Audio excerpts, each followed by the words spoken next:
കർത്താവിന് മഹത്വം ഉണ്ടാകട്ടെ. അപ്പൊ പുനരുത്ഥാനം, ക്രിസ്തുവിൽ പുനരുത്ഥാനം നാം പ്രാപിച്ചോ? ഉയർത്തെഴുന്നേറ്റോ? ഉയർത്തെഴുന്നേറ്റെങ്കിൽ നമ്മുടെ ചിന്ത എന്തോ ആയിരിക്കും? ഉയരമായിരിക്കും.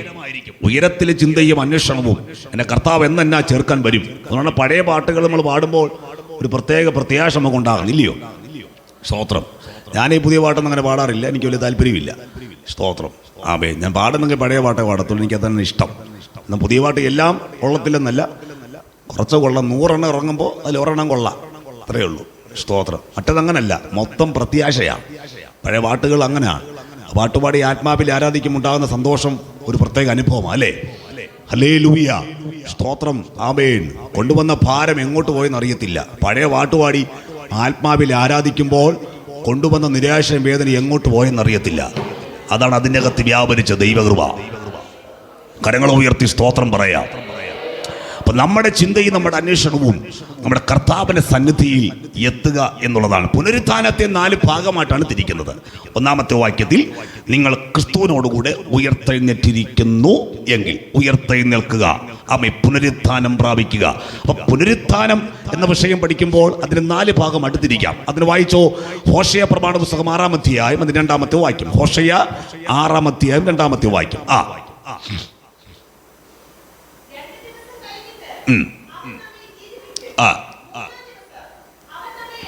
ഇസ്രായേൽ ജനതയ്ക്ക് പ്രവാസത്തിൽ നിന്നുള്ള വിടുതൽ ദൈവം നൽകുമ്പോൾ അതിനെ പുനരുത്ഥാനത്തോട് സാദൃശ്യപ്പെടുത്തി പറയുകയാണ്. 2 ദിവസം കഴിഞ്ഞ് അവൻ നമ്മെ ജീവിപ്പിക്കും, 3-ാം ദിവസം അവൻ നമ്മെ എഴുന്നേൽപ്പിക്കും. ആമേൻ. അപ്പോ ഈ വാക്യത്തിന്റെ അർത്ഥം ഇവിടെ കിടക്കുകയാണ്, പുതിയ നിയമത്തിൽ കിടക്കുകയാണ്. നമ്മുടെ കർത്താവിന്റെ ആമേൻ ക്രൂശ് മരണം കഴിഞ്ഞ് ഉയർത്തെഴുന്നേറ്റ ദിവസം അത് 3-ാമത്തെ ദിവസമാണ്. 3-ാമത്തെ ദിവസം അവൻ ജീവിപ്പിച്ചു. ഹല്ലേലൂയ. പുനരുത്ഥാനം പ്രാപിച്ചു. പഴയ നിയമത്തിൽ ഇസ്രായേൽ ജനതയുടെ ദേശീയ പുനരുത്ഥാനത്തെ സാദൃശ്യപ്പെടുത്തി പറയുകയാണ്. 2 ദിവസം കഴിഞ്ഞ് അവൻ നമ്മെ ജീവിപ്പിക്കും, 3-ാം ദിവസം അവൻ നമ്മെ എഴുന്നേൽപ്പിക്കും. അപ്പോൾ 1-ാമത്തെ പുനരുത്ഥാനം ഇസ്രായേൽ ജനതയ്ക്ക് വന്ന ദേശീയ പുനരുത്ഥാനമാണ്. 2-ാമത്തെ പുനരുത്ഥാനം വ്യക്തിപരമായ താൽക്കാലിക പുനരുത്ഥാനമാണ്. പഴയ നിയമത്തിൽ പ്രവാചകന്മാരിലൂടെയും പുതിയ നിയമത്തിൽ കർത്താവായ യേശുവിലൂടെയും പിന്നെ അപ്പോസ്തലന്മാരിലൂടെയും മരിച്ചവർ, സ്തോത്രം, ജീവൻ തിരിച്ചു കിട്ടിയിട്ടുണ്ട്. യേശുവിന്റെ ശുശ്രൂഷയിൽ തന്നെ 3 പേരാണ് ജീവൻ പ്രാപിച്ചത്. പുസ്തകത്തിൽ കാണുന്ന 3 പേരാ, അതിലധികം ഉയർത്തെഴുന്നേൽപ്പിച്ച് കാണും. പക്ഷേ പുസ്തകത്തിൽ 3 പേരെ കാര്യമേ കാണുന്നുള്ളൂ. 1 ലാസർ, 2 ആമേൻ യായിറോസിന്റെ മകൾ, 3 വിധവയുടെ മകൻ. ബാക്കി ഉയർത്തെഴുന്നേറ്റ് കാണുമായിരിക്കും. പുസ്തകത്തിൽ കാണുന്നത് 3 പേരുടെ കാര്യം മാത്രമാണ്. അപ്പൊ യേശുവിലൂടെ അനേകർ ഉയർത്തെഴുന്നേറ്റു, അപ്പോസ്തലന്മാരിലൂടെ അനേകർ ഉയർത്തെഴുന്നേറ്റു. പക്ഷേ ഉയർത്തെഴുന്നേറ്റവർ വീണ്ടും എന്ത് ചെയ്തു? മരിച്ചു. ആമേൻ. നിത്യമായ പുനരുത്ഥാനം പ്രാപിച്ചത് നമ്മുടെ കർത്താവായ യേശുക്രിസ്തു മാത്രമാണ്.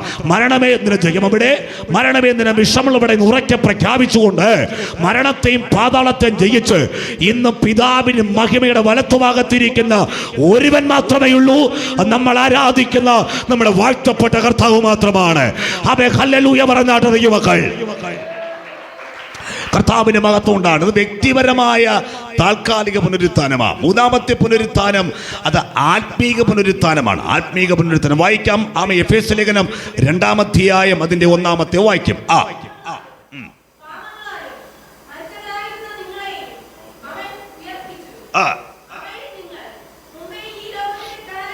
വായിച്ചോ.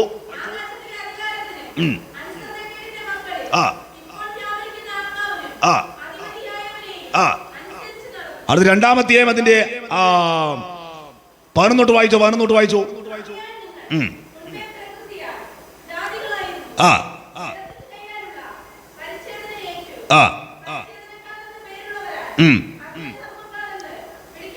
വിളിക്കപ്പെട്ടെടുത്ത്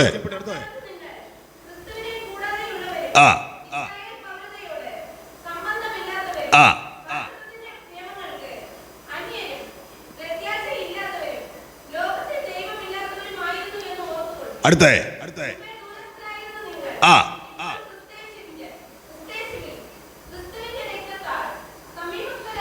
അപ്പോൾ നമുക്ക് ലഭിച്ച പുനരുത്ഥാനം 3-ാമത്തെ നമുക്ക് കിട്ടിയതാ ആത്മീക പുനരുത്ഥാനമാണ്. അപ്പൊ നമ്മൾ എവിടെ കിടന്നു? 1-ാമത്തെ വാക്യം. അതിക്രമങ്ങളാലും പാപങ്ങളാലും നമ്മൾ മരിച്ചു കിടന്നു. സ്തോത്രം. നിത്യ നരകത്തിന് നാം എല്ലാവരും യോഗ്യരായിരുന്നു. സ്തോത്രം.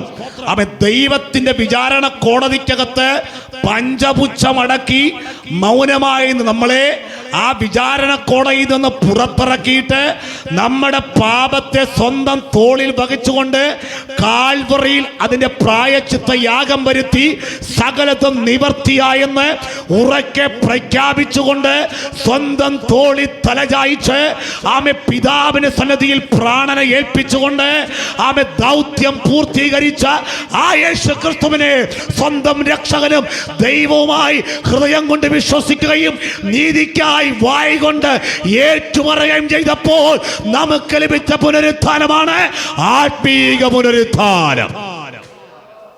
സ്വത്രം. അപ്പൊ നമ്മൾ എവിടെയായിരുന്നു നേരത്തെ? ആമേൻ. നമ്മൾ ക്രിസ്തുവിനെ കൂടാതെയുള്ളവരായിരുന്നു. നമ്മൾ ഇതിനകത്ത് വരാൻ യോഗ്യതയില്ലാത്തവരായിരുന്നു. ഇസ്രായേൽ പൗരതയോട് സംബന്ധമില്ലാത്തവരായിരുന്നു. നാം അന്യരും പരദേശികളുമായിരുന്നു. നാം വാഗ്ദത്തങ്ങൾക്ക് ദൂരസ്ഥരായിരുന്നു. പക്ഷെ ഇപ്പോൾ നാം വാഗ്ദത്തങ്ങൾക്ക് ദൂരസ്ഥരല്ല. ആത്മീകമായിട്ടുള്ള പുനരുത്ഥാനം പ്രാപിച്ച നാം ഓരോരുത്തരും ഇപ്പോൾ ദൂരസ്ഥരല്ല. എങ്ങനെയാണ് സമീപസ്ഥരായത്? അത് നമ്മുടെ മേൽ പകർന്നിരിക്കുന്ന യേശുവിൻ്റെ രക്തത്തിൻ്റെ ശക്തിയാലാണ്. ഈ രാത്രിയിലും യേശുവിൻ്റെ രക്തത്തിൻ്റെ ശക്തിയാൽ നാം സമീപസ്ഥരായിരിക്കുകയാണ്. വിശ്വസിക്കുന്ന ഈ മക്കൾ ചേർന്ന് ഈ രാത്രി ആരാധന കൊടുക്കുക. ആമേൻ. അത് ഗുണകരമായി സംസാരിക്കുന്ന രക്തം, അത് ശുദ്ധീകരിക്കുന്ന രക്തം, അത് ഇന്ന് രാത്രി നമ്മെ വീണ്ടെടുത്ത രക്തം, നമ്മെ കൊണ്ടുവന്നത്, നമ്മെ കഴുകിയത്, ആമേൻ, നമ്മുടെ പാപത്തെ ശുദ്ധീകരിച്ചത് കാൽവറി ചൊരിഞ്ഞ പുണ്യാക രക്തമാകയാൽ നാം ദൈവത്തെ സ്തുതിക്കുകയാണ്. യേശുവിന്റെ രക്തത്താൽ നാം സമീപസ്ഥരാ.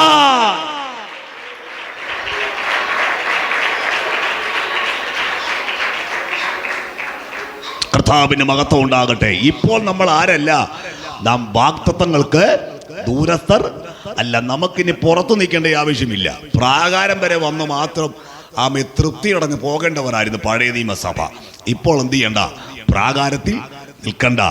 ഏത് സമയത്തും കൃപാസനത്തിലേക്ക് വന്ന് ആ ദൈവകൃപ അനുഭവിക്കാൻ ദൈവം നമുക്ക് അനുവാദം തന്നിരിക്കുകയാണ്.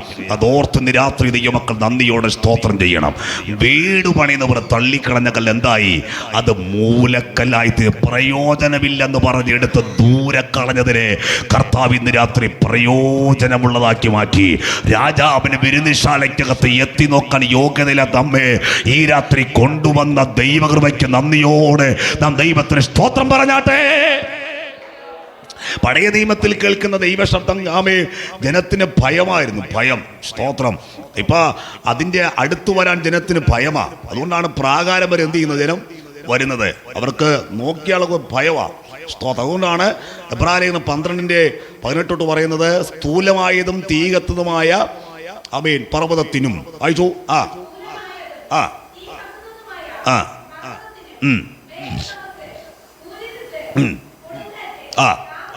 ആ ആ ആ എന്നിവയ്ക്കും അടുക്കൽ. അപ്പോ ഈ ശബ്ദം കേട്ട ജനം എന്ത് പറഞ്ഞു? മോശ വേണമെങ്കിൽ സംസാരിച്ചോട്ടെ, ദൈവം എന്ത് ചെയ്യണ്ട. പേടിയാ. പർവ്വതത്തിൽ ഇറങ്ങി വന്ന ദൈവസാന്നിധ്യവും ദൈവത്തിന് മേഘവും ദൈവശത്വവും ജനത്തിന് ഭയം ഉണ്ടായി. അവർ പറഞ്ഞത് ഇത് ഞങ്ങൾക്ക് കേൾക്കണ്ട, ഞങ്ങൾക്ക് ഭയം ഉണ്ടാകുക. മോശ വേണമെങ്കിൽ എന്ത് ചെയ്യട്ടെ, ഞങ്ങളോട് സംസാരിക്കട്ടെ. ദൈവം ഞങ്ങൾ എന്ത് ചെയ്യണ്ട, സംസാരിക്കണം. പഴയ നിയമത്തിൽ കേട്ട ദൈവശബ്ദം സീനായി പർവ്വതത്തില.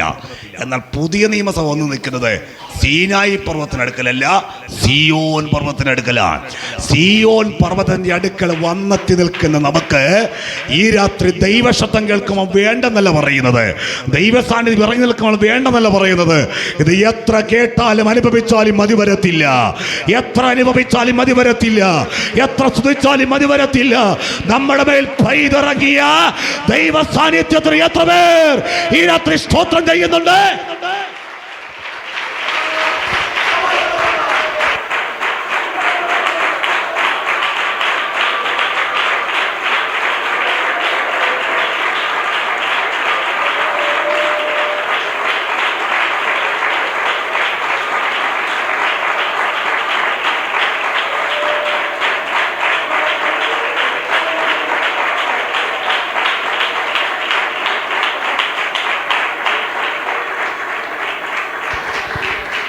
ദൈവമക്കളെ, ദൈവാലയത്തിനകത്ത് ഉയരേണ്ടത് മാനുഷികമായ ഒരു ശബ്ദമല്ല കേട്ടോ. അവ തികഞ്ഞ ദൈവശബ്ദം മാത്രമായിരിക്കണം. ദൈവശബ്ദത്തിന് മാത്രമേ നമ്മുടെ മേൽ കരുത്ത് പകരാൻ കഴിയുള്ളൂ. ആമേ, നാം ഇപ്പോൾ വന്നെത്തി നിൽക്കുന്നത് സിയോൻ പർവ്വതത്തിന്റെ അടുക്കൽ, ആമേ, നീതിയുടെ ന്യായാധിപതിയുടെ അടുക്കൽ, ആമേ, ദൂതന്മാരുടെ സർവ്വസംഘം ഈ രാത്രി നമ്മുടെ ആരാധനയിലുണ്ട്. അതിനേക്കാൾ അപ്പുറമായി ആമേ, യേശുവിന്റെ രക്തത്തിന് ശക്തി ഈ രാത്രി നമ്മുടെ മധ്യയുണ്ട്. ആമേ, സിയോൻ പർവ്വതത്തിൽ ദൈവം നമുക്ക് നൽകിയ ഭാഗ്യ നിമിഷത്തിന് ഈ രാത്രി അധരങ്ങളെ ചലിപ്പിച്ച് ദൈവമക്കൾ ആരാധന കൊടുക്കുക. ഇവിടെ കേൾക്കുന്ന, ഇവിടെ മുഴങ്ങിൽ കേൾക്കുന്ന ദൈവത്തിന്റെ ആലോചന നമ്മെ ഇന്ന് രാത്രി ശക്തരാക്കുകയാ, നമ്മെ കരുത്തരാക്കുകയാ. Yes yes yes. ചുടബലഘടകതന ചുടബലഘടകതന റിഖബാലബാലബ. ദൈവശബ്ദം ഇന്ന് രാത്രി മുഴങ്ങട്ടെ.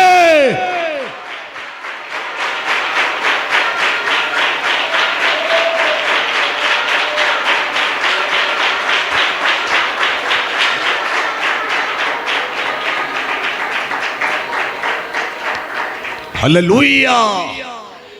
നമ്മൾ ഇനി ആരും പുറത്തു നിൽക്കേണ്ടവരല്ല. ദൈവാലയ മന്ദിരത്തിന് തിരശ്ശീല രണ്ടായി ചിന്തപ്പെട്ടപ്പോൾ ഇനി എന്ത് ചെയ്യണ്ട? പുറത്തു നിൽക്കേണ്ട. ഏത് സമയത്തും ആ കൃപാസനത്തിൽ വന്ന് ഈ കൃപ അനുഭവിക്കാൻ ദൈവം നമുക്ക് ഭാഗ്യം തന്നിരിക്കുന്നു. നേരത്തെ ദൂരസ്ഥരായവർ ഇപ്പോൾ സമീപസ്ഥരായി, ഇപ്പോൾ ആമേ ദൈവത്തിന്റെ ഗ്രഹമായി, ദൈവത്തിന്റെ ഭവനക്കാരായി, ദൈവത്തിന്റെ മന്ദിരമായി മാറി. യഥോർത്ഥ ദൈവമക്കൾ ഈ രാത്രി ദൈവത്തിന് സ്തോത്രം പറയാം. ആ ഭാഗ്യപരമായ പദവി ദൈവം തന്നതുകൊണ്ട് ഞാൻ ദൈവത്തെ സ്തുതിക്കുകയാ.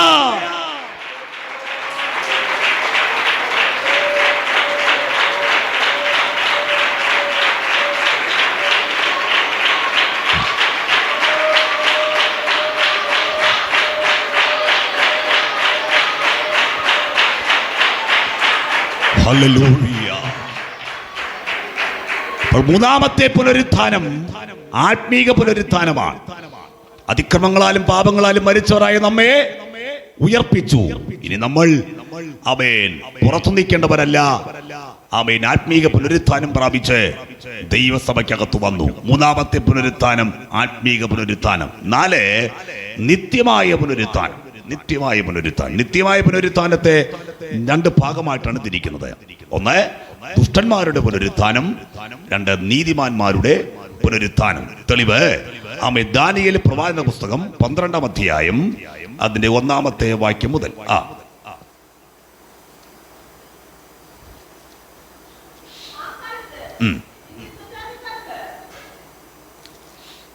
വായിച്ചു.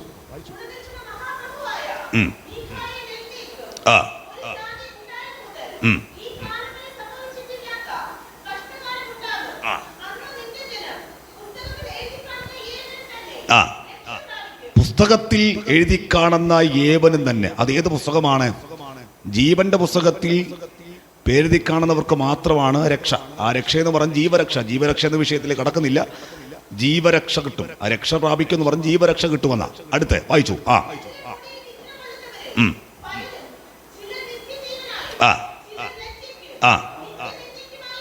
അപ്പൊ അത് നിത്യമായ പുനരുത്ഥാനത്തിലെ വിഷയമാ. നിത്യമായ പുനരുത്ഥാനം 2 ഭാഗമാ. ചിലർ ഉണരുന്നത് എന്തിനാ? നിത്യജീവന് വേണ്ടിയാ. അപ്പൊ ദുഷ്ടന്മാർക്ക് പുനരുത്ഥാനം നിത്യമാണ്. ആ പുനരുത്ഥാനത്തിൽ അവർക്ക് നിത്യലജ്ജയാണ്. ആമേൻ. അവിടെ പഞ്ചപുച്ഛം അടക്കി മൗനമായി നിൽക്കേണ്ടി വരും. ഇവിടെയുള്ള സകല അധികാരികളും, ഇവിടെയുള്ള രാജാക്കന്മാരും, ഇവിടെയുള്ള ആമേൻ ജഡ്ജിമാരും വക്കീലന്മാരും സകല ഉന്നതന്മാരും മൗനമായി നിൽക്കേണ്ടി വരും. അവിടെ ഒറ്റ ശബ്ദമേ ഉയരൂ. അത് ദൈവപുത്രനായ ക്രിസ്തുവിന്റെ ശബ്ദം മാത്രമാണ്. Price the Lord, praise the Lord. അപ്പൊ ദൈവസിംഹാസനത്തിന് മുമ്പാകെ എല്ലാവരും മൗനമായി നിൽക്കേണ്ടി വരും. ഒന്നും മിണ്ടാനൊക്കത്തില്ല. കർത്താവ് സംസാരിക്കും. ബാക്കി നീതിയിലും ന്യായാധിപതിയായ ക്രിസ്തു കാര്യങ്ങൾ നടപടിയെടുക്കും. അപ്പൊ 2 ഭാഗമാണ്. 1 നിത്യജീവനായി, 2 നിത്യ ലജ്ജയ്ക്ക്. അടുത്ത 3-ാമത്തെ വായിക്കും.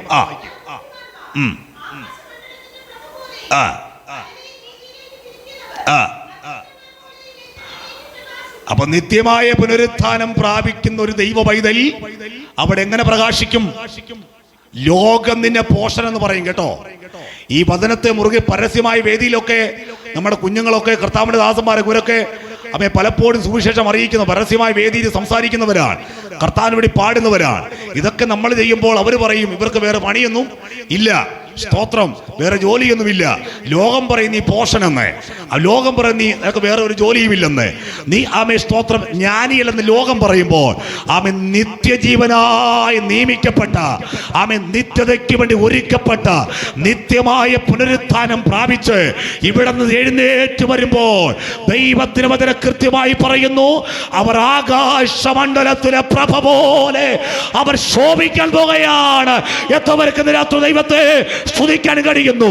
നീ കർത്താവിന് വേണ്ടി ചെയ്തത്, സുവിശേഷം അറിയിച്ചത്, കഷ്ടം സഹിച്ചത്, നിന്ന് സഹിച്ചത്, അതിനൊക്കെ സ്വർഗത്തിൽ പ്രതിഫലം തരുന്ന ഉയർപ്പിന്റെ സുപ്രഭാതം അത് വെളിപ്പെടാറാ.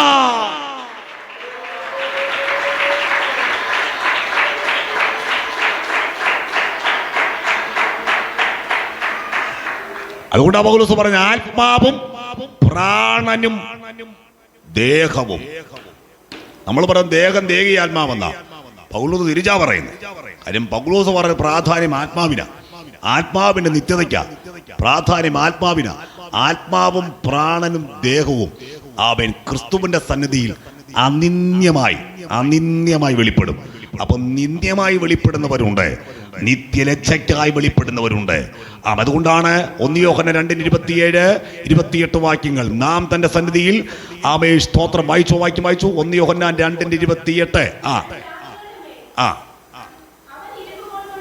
1 യോഹന്നാൻ 2:28.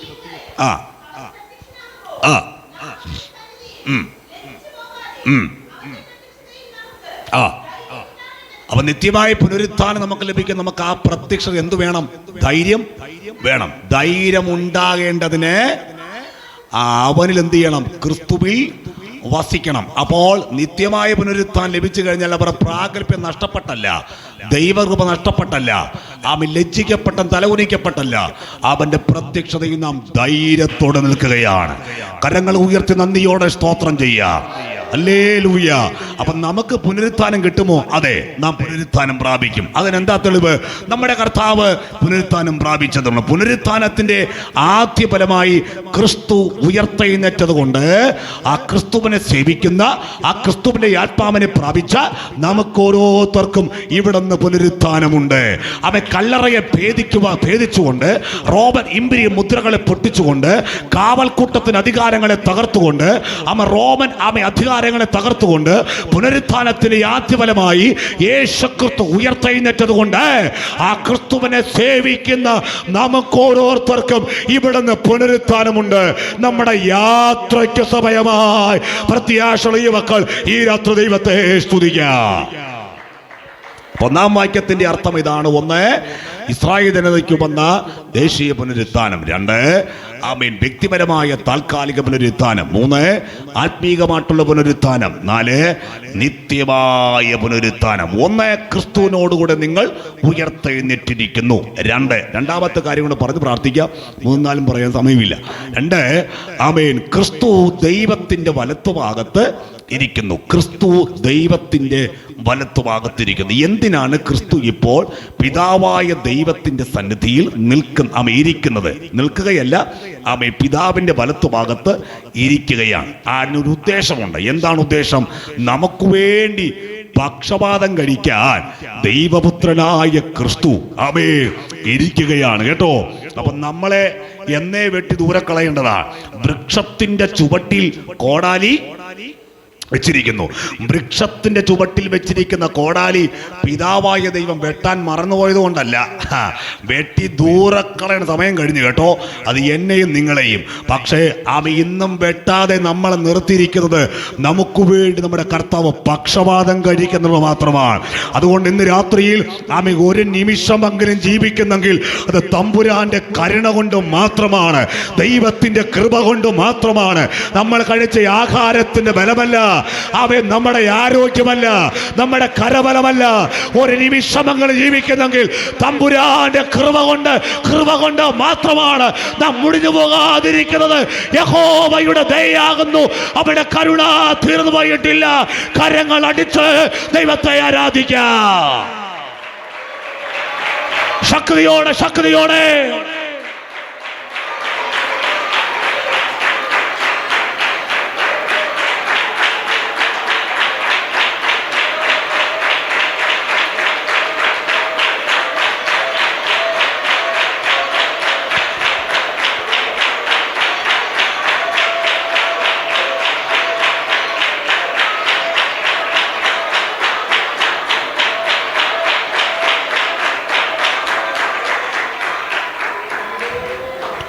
നമുക്ക് വേണ്ടി നമ്മുടെ കർത്താവ് പിതാവിന്റെ സന്നിധിയിൽ പക്ഷപാതം കഴിക്കുന്നു. ആമേൻ. ഒരു വർഷം അവിടെ നിൽക്കട്ടെ, ഫലമില്ലെങ്കിൽ നമുക്ക് രണ്ടുപേർക്കും ഒരുമിച്ചിറങ്ങി വെട്ടാം. സ്തോത്രം. ഇപ്പോഴും വൃക്ഷത്തിന് ചുവട്ടിൽ കോടാലി ഉണ്ട്. അത് പിതാവായ ദൈവം പലപ്പോഴും വെട്ടേണ്ടതിന് ആയുധമെടുക്കുമ്പോൾ നമുക്ക് വേണ്ടി നമ്മുടെ കർത്താവ് പക്ഷപാതം കഴിക്കുന്നത്. യുവക്കളെ, അനുദിന ശുദ്ധീകരണം നമുക്കെല്ലാവർക്കും ആവശ്യമാണ്. ആമേ. ദൈവത്തിന് ഇഷ്ടം എന്താണ്? എന്നോട് പിതാവേ, എന്നോട് കർത്താവേ കർത്താവ് എന്ന് പറയുന്ന ഏവനുമല്ല, എൻ്റെ പിതാവിൻ്റെ ഇഷ്ടം ചെയ്യുന്നവൻ മാത്രമാണ് സ്വർഗരാജ്യത്തിൽ കിടക്കുന്നത്. എന്താണ് ദൈവത്തിൻ്റെ ഇഷ്ടം? ദൈവത്തിന് ഇഷ്ടമോ നമ്മുടെ ശുദ്ധീകരണം തന്നെ. ശുദ്ധീകരണം കൂടാതെ ആർക്കും ദൈവത്തെ കാണാൻ കഴിയില്ല. ആമേ. ഹൃദയശുദ്ധിയിലെ ഭാഗ്യവാന്മാർ അവരത്രേ ദൈവത്തെ കാണുന്നത്. നമ്മുടെ വഴിയാത്ര നമുക്ക് എന്തൊക്കെ താകപ്പിഴ വന്നിട്ടുണ്ട്, നമ്മൾക്ക് എന്തൊക്കെ പോരായ്മ വന്നിട്ടുണ്ട്, നമുക്ക് എന്തൊക്കെ ബലഹീനത വന്നിട്ടുണ്ട്, ഇന്ന് രാത്രിയിൽ അതെല്ലാം ഏറ്റുപറഞ്ഞുകൊണ്ട് അനുദിന ശുദ്ധീകരണത്തോടെ കർത്താവിന്റെ വരവിനായി നമുക്കൊരുങ്ങാം. നമ്മുടെ നാഥന് വരവേറ്റമാസനമായി പ്രത്യാശയുള്ള ദൈവത്തിന് ശബ്ദമുയർത്തി ഈ രാത്രി സ്തോത്രം പറയാ.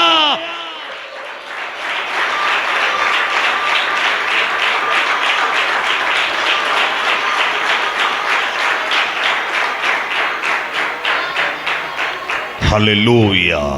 നമ്മുടെ കർത്താവിന്റെ സന്നിധിയിൽ എത്താൻ ശുദ്ധീകരിക്കപ്പെട്ടവർക്ക് മാത്രമേ ഉള്ളൂ. ഇതാ തനിച്ചു പാർക്കുന്നവരും ജാലികടന്നില്ല, അവര് എണ്ണപ്പെടുന്നില്ല. അവർ ആമേൻ സെപ്പറേറ്റഡ് ആണ്. അവരെ കണ്ടാലറിയാം. ആമേ. ദൈവമക്കളെ കണ്ടാലറിയാം. കർത്താവിന്റെ സന്നിധിയിൽ നിൽക്കുന്നവരെ കണ്ടാലറിയാം. ആത്മാർത്ഥതയോടെ ദൈവത്തിന്റെ സന്നിധിയിൽ നിൽക്കുന്നവരെ കണ്ടാലറിയാം. അവരുടെ പ്രാർത്ഥനയ്ക്ക് വ്യത്യാസമുണ്ട്, അവരുടെ ആരാധനയ്ക്ക് വ്യത്യാസമുണ്ട്, അവർ കർത്താവിന് പ്രയോജനപ്പെടുന്നതൊക്കെ അത് വ്യത്യസ്തമായ അനുഭവങ്ങളാ. ഇതിനൊക്കെയും സ്വർഗത്തിൽ പ്രതിഫലമുണ്ട്. ഹല്ലേലൂയ. രണ്ട്, നമ്മുടെ കർത്താവ് നമുക്ക് വേണ്ടി പക്ഷപാതം കഴിക്കുന്നു. അതിനാണ് പിതാവിന്റെ സന്നിധിയിലിരിക്കുന്നത്. രണ്ട് കാര്യങ്ങൾ, രണ്ടാമത്തെയും മൂന്നാമത്തേക്ക് പോയിന്റ് ആയിട്ട് പറഞ്ഞു വിടുകയാണ്. 3, മരിക്കുന്ന വിശുദ്ധന്മാർ ക്രിസ്തുവിൽ മറഞ്ഞിരിക്കുന്നു. മറയുന്നത് എന്തിനാണ്? മറയുന്നത് വെളിപ്പെടാനാണ്. സ്തോത്രം. മരിക്കുന്നവർ മറയുന്നു, ക്രിസ്തുവിൽ മറയുന്നു. മറയുന്ന സമയത്ത് ഹല്ലേലൂയ, മറച്ചിട്ടുണ്ടെങ്കിൽ ഓർത്തോണം, അതൊരു ദിവസം എന്ത് ചെയ്യും? വെളിപ്പെടും. ശവക്കുഴി, മോശയുടെ ശവക്കുഴി ആരും കണ്ടിട്ടില്ല, അത് ദൈവം മറച്ചു വെച്ചിരിക്കുകയാണ്. ഇതുപോലെ പുതിയ നിയമത്തിൽ കർത്താവിന്റെ നാമത്തിൽ മരിച്ച ഒരുപാട് വിശുദ്ധന്മാരുണ്ട്. അവരെല്ലാം മറഞ്ഞു കിടക്കുകയാണ്. മറയുന്നെങ്കിൽ ഓർത്തോണം, അതൊരു ദിവസം വെളിപ്പെടാനാണ്. ദൈവം മറച്ചവനെ ആർക്കും വെളിപ്പെടുത്താൻ കഴിയില്ല. മറുഭാഗം പറയാ, ദൈവം വെളിപ്പെടുത്തിയവനെ ആർക്കും മറയ്ക്കാനും കഴിയില്ല. വിശ്വസിക്കുന്ന യുവക്കൾ ചേർന്ന് കർത്താവിന് ആരാധന കൊടുക്കാം. വിശുദ്ധന്മാർ അവർ വെളിപ്പെടാൻ സമയമാ.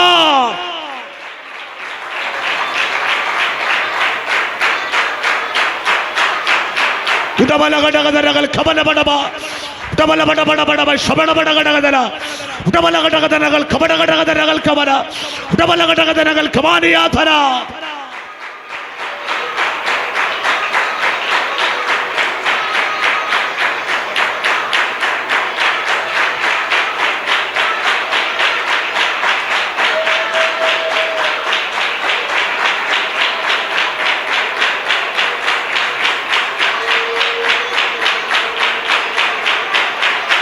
Jesus. Hallelujah, hallelujah, hallelujah.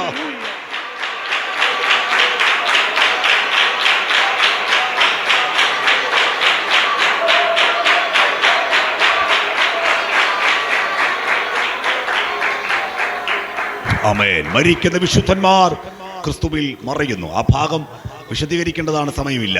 4, നമ്മുടെ ജീവനായ ക്രിസ്തു തേജസ്സിൽ വെളിപ്പെടാൻ പോകും. നമ്മുടെ കർത്താവ് നമ്മൾ കണ്ടത് വചനമാകാത്ത കണ്ണാടി കൂടെയാണ്. ഇനി നമ്മുടെ കർത്താവിനെ നമ്മൾ തേജസ്സോടെ കാണാൻ പോകുകയാണ്. ആമേൻ. യേശുവിന്റെ ജനനവും ജീവിതവും ശുശ്രൂഷയും കർത്താവിനെ ക്രൂശിന്റെ അടക്കവും ഉയർത്തെഴുന്നേൽപ്പ് സ്വർഗ്ഗാരോടും ഇന്ന് കർത്താവിനെ സഞ്ചരിക്കുന്നതൊക്കെയും ഇതെല്ലാം യാഥാർത്ഥ്യമാണെങ്കിൽ കർത്താവിന് മടങ്ങി വരവും അത് യാഥാർത്ഥ്യമാണ്. തനിക്കായി കാത്തു നിൽക്കുന്നവരുടെ രക്ഷയ്ക്കായി രണ്ടാമത് പ്രത്യക്ഷനാകാൻ പോകുകയാണ്. ആ പ്രത്യക്ഷതയ്ക്കായി നമുക്ക് കാത്തിരിക്കാം.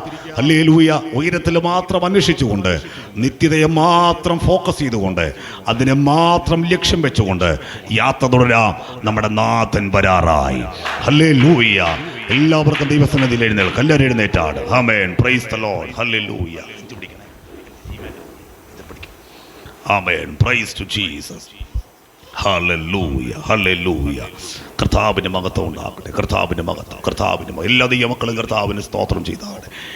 നമ്മുടെ ചിന്തയും അന്വേഷണമെല്ലാം ഉയരത്തിൽ ഇതായിരിക്കട്ടെ. കർത്താവിൻ്റെ സന്നിധിയിലെത്തുവാൻ ദൈവം നമുക്ക് കൃപ തന്നു. എല്ലാ ദൈവമക്കളും കർത്താവിന് സ്തോത്രം പറഞ്ഞാണ്, സ്തോത്രം ചെയ്താണ്. Hallelujah. Hallelujah. Hallelujah. Hallelujah. Hallelujah. നന്ദിയോടെ ദൈവത്തിന് സ്തോത്രം. നന്ദിയോടെ ദൈവത്തിന് സ്തോത്രം. നന്ദിയോടെ ദൈവത്തിന് സ്തോത്രം. തീരും എൻ ദുഃഖം വിലാപവും ചേരും ഞാൻ സ്വർഗവേഗം. ഹല്ലേലൂയ. തീരും എൻ ദുഃഖം വിലാപവും ചേരും ഞാൻ സ്വർഗവേഗം. ഹല്ലേലൂയ. ആമേൻ. ദൂരത്തായി കാണുന്ന സോദര കൂട്ടത്തെ ദൂരത്തായി ഓ യോർദാനിനക്കരെ സ്വാഗത സംഘത്തെ യോർദാനിൻ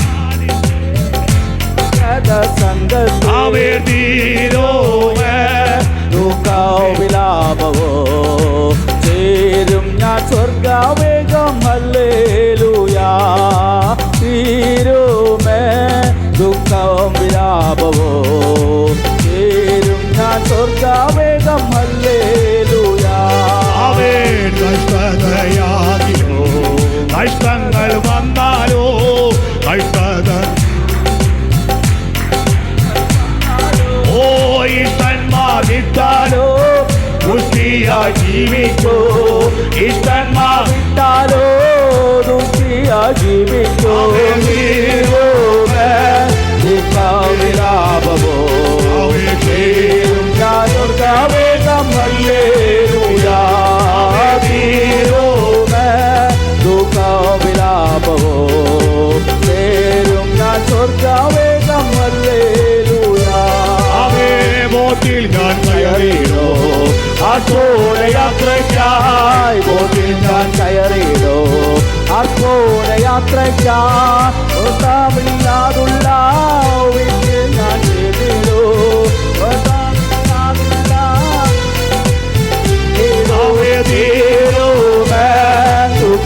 വിലാപമോ തീരും ഞാൻ സ്വർഗവേഗം. ഹല്ലേലൂയ.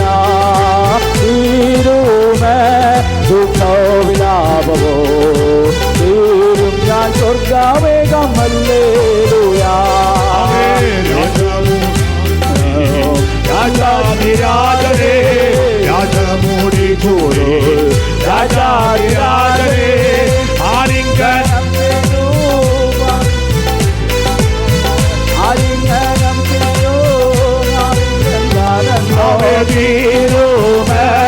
ദുഃഖവിലാപോ തീരും ഞാൻ സ്വർഗവേഗം. ഹല്ലേലൂയ. തീരുമേ ദുഃഖവിലാപോ തീരും ഞാൻ സ്വർഗവേഗം. ഹല്ലേലൂയ.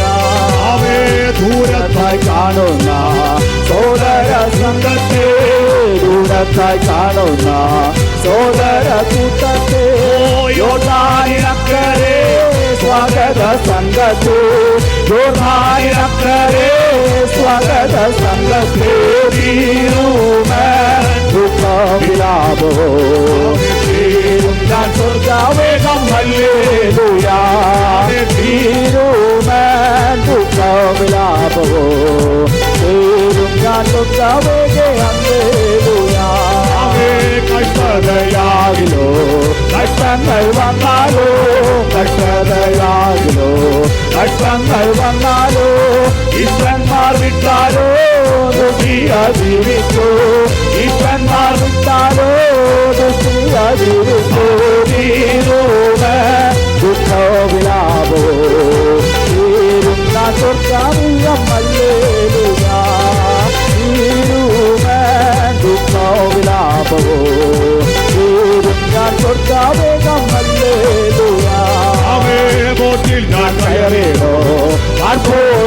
യാത്രയ്ക്കായി ബോട്ടിൽ ഞാൻ കയറിയോ ആർക്കോടെ യാത്രയ്ക്കായി ഓട്ടാമില്ലാതുള്ള വീട്ടിൽ ഞാൻ എത്തിയോ ഓട്ടാമില്ലാതുള്ള വീട്ടിൽ ഞാൻ എത്തിയോ ദുഃഖവിലാപോ തീരും ഞാൻ സ്വർഗാവോഗോ ഹല്ലേലൂയാ തീരും ദുഃഖവിലാപോ തീരും ഞാൻ സ്വർഗാവോഗോ ഹല്ലേലൂയാ രാജമൂടി കൂടി രാജാതിരാജനേ രാജമൂടി കൂടി രാജാതിരാജനേ ആലിംഗനം ചെയ്യോ നാളിലെന്നാനോ ആലിംഗനം ചെയ്യോ നാളിലെന്നാനോ തീരും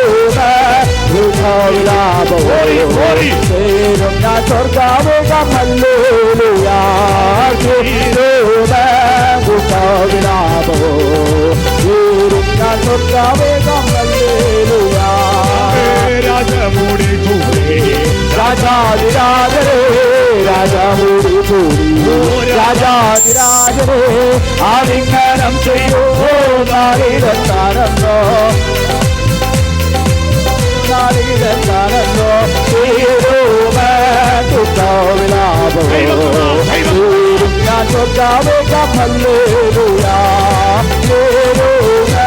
ദുഃഖവിലാപോ തീരും ഞാൻ സ്വർഗാവോഗം ഹല്ലേലൂയാ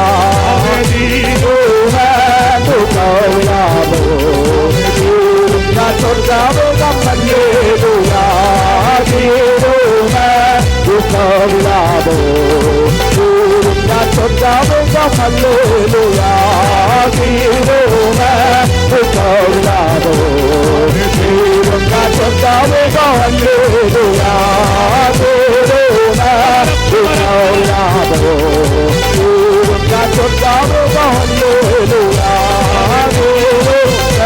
ദുഃഖവിലാപോ തീരും ഞാൻ സ്വർഗാവോഗം ഹല്ലേലൂയാ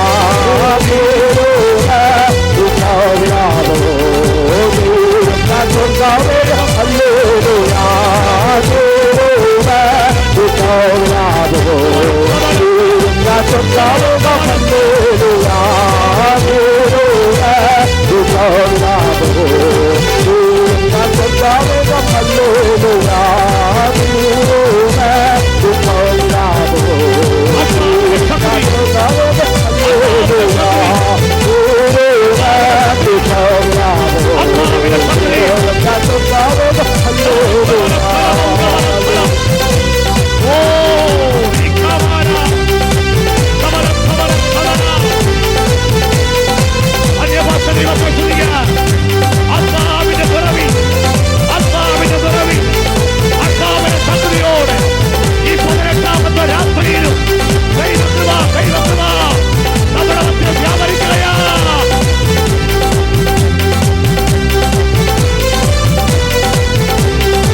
അഭിഷേകത്തോടെ ആത്മബലത്തോടെ ഈ 18ാമത്തെ രാത്രിയിലും വലിയ ദൈവകൃപ വ്യാപരിക്കുകയാ.